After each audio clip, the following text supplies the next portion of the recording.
Halo semuanya, di sini saya Mazia Tunisa dari PPK Prajabatan Gelombang 2 Matematika. Di sini saya akan menyampaikan tentang strategi dalam mewujudkan pemikiran Ki Hajar Dewantara, yaitu pendidikan yang berpihak pada murid.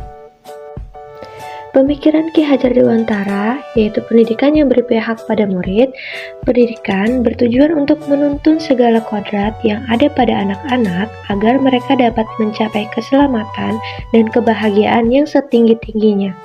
Pendidikan itu hanya dapat menuntun tumbuh kekuatan kodrat yang ada pada anak-anak agar dapat memperbaiki lakunya hidup dan tumbuhnya kekuatan kodrat anak.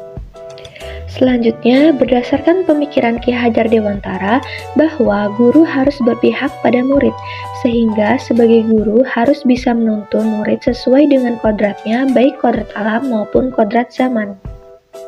Seorang pendidik yang baik, kata Ki Hajar Dewantara, harus tahu bagaimana cara mengajar, memahami karakter peserta didik, dan mengerti tujuan pengajaran, agar dapat mewujudkan hasil didikan yang mempunyai pengetahuan yang mumpuni secara intelektual maupun budi pekerti serta membangun bangsa. Filosofi pendidikan Ki Hajar Dewantara. Pendidikan hanya suatu tuntunan dalam hidup dan tumbuhnya anak-anak kita. Artinya, hidup tumbuhnya anak di luar kehendak kita sebagai kaum pendidik. Walau hanya dapat menuntun, akan tetapi pendidikan memiliki faedah yang sangat besar terhadap hidup tumbuhnya anak-anak.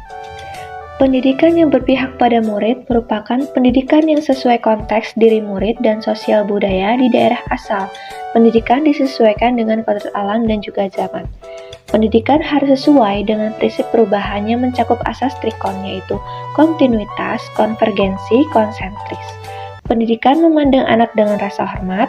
Pendidikan harus memerdekakan, membiarkan anak tumbuh sesuai kodratnya. Sebagai seorang pendidik atau guru, jangan sampai terjadi hal berikut ini, yaitu yang pertama, guru membela kesalahan murid, kedua, guru sebagai people pleaser atau students pleaser, tiga, cinta buta pada sebagian guru. Selanjutnya akan membahas tentang karakteristik pendidikan yang berpihak pada murid. Pertama, manusia merdeka. Menurut Ki Hajar Dewantara, manusia merdeka merupakan manusia yang hidupnya tidak bergantung pada orang lain, baik secara lahir maupun batin, akan tetapi bersandar atas kekuatannya sendiri. Dalam proses pembelajaran di kelas, anak harus belajar dengan bebas tanpa adanya suatu tekanan, tanpa takut disalahkan, bebas mengutarakan pendapat, serta bebas mengembangkan kreativitas. Selanjutnya, mengembangkan bakat dan minat peserta didik. Bakat adalah kemampuan bawaan dari lahir, sedangkan minat terbentuk selama proses tumbuh kembangnya anak.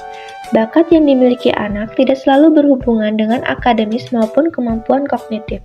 Namun, bakat bisa jadi berhubungan dengan hal-hal yang bersifat sosial seperti kemampuan berkomunikasi dan sebagainya. Dalam pembelajaran, guru melakukan asesmen diagnostik untuk dapat lebih mengenal karakteristik anak dan mengembangkannya potensi berdasarkan bakat dan minat anak tersebut. Selanjutnya, kodrat peserta didik. Menurut Ki Hajar Dewantara mengingatkan bahwa pendidikan anak sejatinya menuntut anak supaya dapat mencapai kodratnya sesuai alam dan zamannya. Cara belajar murid pada masa kini tentu sangat berbeda dengan murid zaman dahulu. Salah satu yang terlihat menonjol yakni, anak zaman sekarang lebih dapat menguasai teknologi dibandingkan dengan orang tua.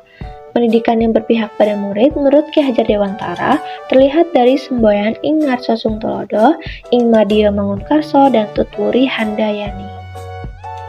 Selanjutnya akan membahas strategi pendidikan agar berpihak pada murid.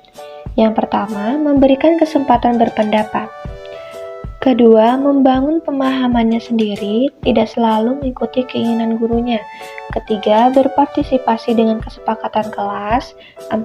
Guru bersikap demokratis. 5. Jangan menjadikan murid sebagai kertas kosong. Keenam, memanusiakan manusia. 7. Melatih murid memberikan feedback.